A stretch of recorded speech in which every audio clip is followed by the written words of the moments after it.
Attention, cette vidéo va spoiler l'épisode 1 de la série She-Hulk Avocate. Dans l'épisode 1 de She-Hulk, nous voyons que les personnages de Smart Hulk nous cachaient des secrets et nous disent quelque chose pour la suite du personnage. Salut à tous et bienvenue dans cette vidéo dont nous allons parler du potentiel futur film de Hulk qui arriverait dans les MCU. Je suis Jonathan Geek, j'ai publié des vidéos presque tous les jours sur l'univers Marvel, donc abonne-toi pour être au rendez-vous de mes nouvelles vidéos. C'est parti. Dans la scène de l'accident à l'origine du pouvoir de She-Hulk, personne n'en parle mais nous voyons un vaisseau sakarien barrer les chemins à Banner. Personne n'en parle mais pourquoi ce vaisseau est-il venu sur Terre et a priori devant juste les personnages de Hulk. Jennifer lui pose même la question de savoir pourquoi ce vaisseau est-il venu lui chercher, c'est à quoi Banner répond qu'ils sont venus sûrement laisser un message. En voyant la scène, je suis sûr que Banner sait pourquoi ce vaisseau est là et il aurait tout simplement menti à sa cousine pour régler cette affaire tout seul. On doit le rappeler que Hulk a passé 2 ans de sa vie sur Sakaar en propriété du grand maître et s'est échappé grâce à Thor. Durant les 2 ans, il s'est passé des choses à Sakaar dont nous ignorons l'existence.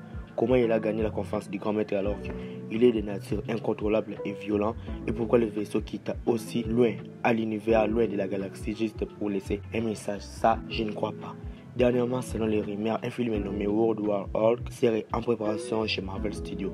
Et cet épisode nous éclaircit et nous affirme un petit peu ces rumeurs. Dans le mot World War Hulk, nous voyons donc que, selon les titres, il y aura donc un affrontement de Hulk. Alors comment pouvons-nous avoir un autre Hulk alors que Hulk est tout seul dans le MC? Si nous regardons bien l'épisode 1 de la série, Jennifer Walters a récupéré ses pouvoirs grâce au sang de Banner. Et si sur Sakaar on avait prélevé quelque chose, quelques gouttes de sang de Banner pour la conserver et pour étudier sa race plus tard.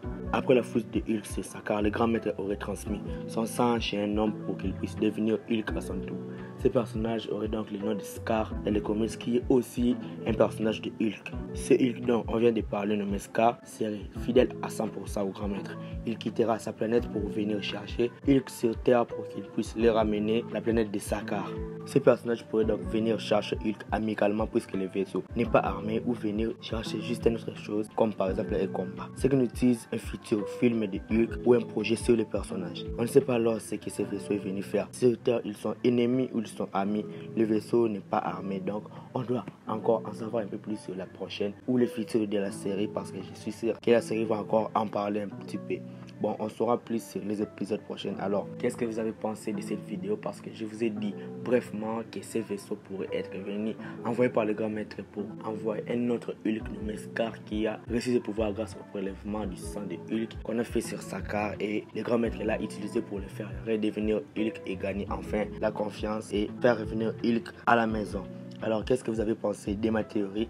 Dites-moi dans les commentaires. Alors, j'ai pas fait de critique de l'épisode 1, mais je ferai mon mieux pour faire de l'épisode 2. Si tu veux savoir toutes les dernières actualités de l'univers Marvel ou l'histoire originale des écrans de Dynasty, les écrans de fin vont t'y conduire dans cette vidéo. Si la vidéo t'a plu, like la vidéo et abonne-toi. Quant à moi, je vous dis qu'on se retrouve trop vite pour une prochaine vidéo. Ciao!